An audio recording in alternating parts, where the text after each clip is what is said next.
What's up, YouTube? It's Malad, and today I'm coming to you with another video, but this is about a different subject than usual. This is about JTags, RGHs. What are they? Because I've been getting asked a lot of questions on Xbox. Everyone asks me all these questions, and why not just make a video on it? So first of all, the question that everyone doesn't even know the answer to: what is an RGH or a JTag? Well, it is a modded console that allows you to run homebrew, such as XMenu or so on. How does modding a game work? Well, when you can download the game onto your hard drive, and by doing so, the homebrew, the XMenu, allows you to view the game files on the game. So basically, you can grab USB, grab modded game files off the internet, put them on your USB, put it in your Xbox, your JTAG, run the XMenu, then take the files off your USB and replace the modded files from your USB onto the game that's downloaded. And it's basically just either like one file or two files to be replaced. What is XMenu? XMenu is basically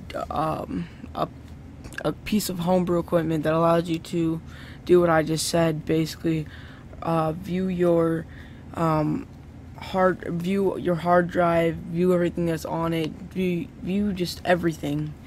Okay.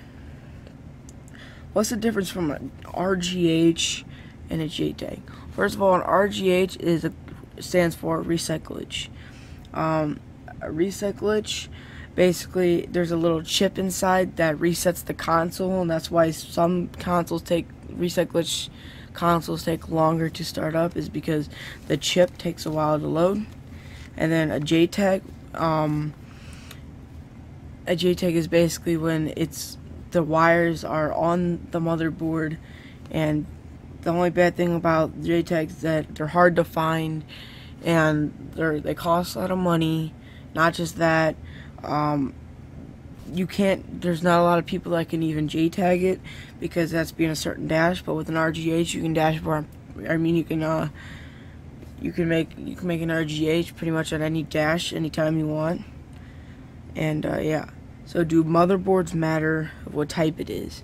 Like, there's Falcon, Xenon, Zypher, and yes, they do. Xenon and Falcon are probably the worst motherboards unless you get a reflow, which is basically when they basically grab your console and they redo everything. You have to pay someone, or you can do it yourself. But Falcons and Xenons tend to get red ring of death easy, and you don't want to buy those, in my opinion, because they're not really good. Then so on, like a Jasper would probably be your best choice of the fat console type.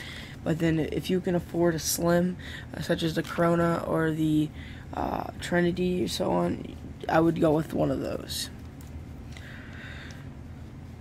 Alright,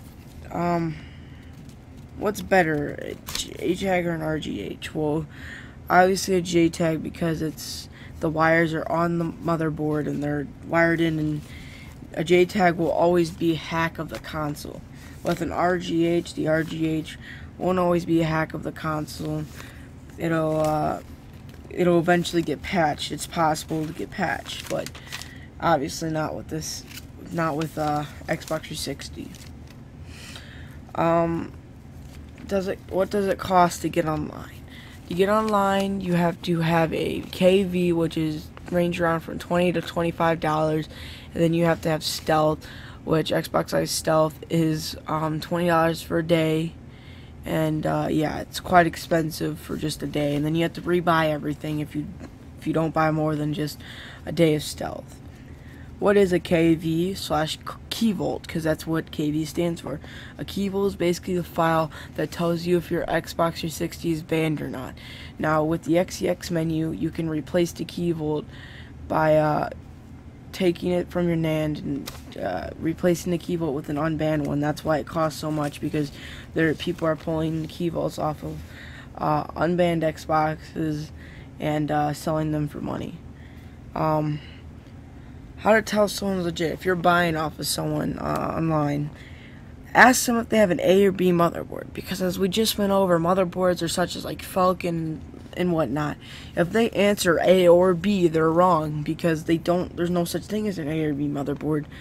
That's a way to tell. Another way is to what type of JTAG they have, and if they say something like, "Oh, I got it from my friend. All I do is know how to work it," or so on, they're fake. Now the pricing on JTAGs. Xenon's JTAGs range from 120. Zypher JTAGs / RGHs range around 145. Falcon RGHs range around 165. And now see, all in the 100s, as you can see, in the Falcon JTAG is actually 190. As you can see though, in the 100s are the crappiest ones, because they get red ring really easy. That's before the red ring got patched. Jasper RGH is 215 and around there, and a slim RGH is about 220, and that's all without cords and stuff. If you guys have any more questions, post down below and I'll answer them as soon as possible. Thank you guys for watching. If you enjoyed this video and you found it helpful,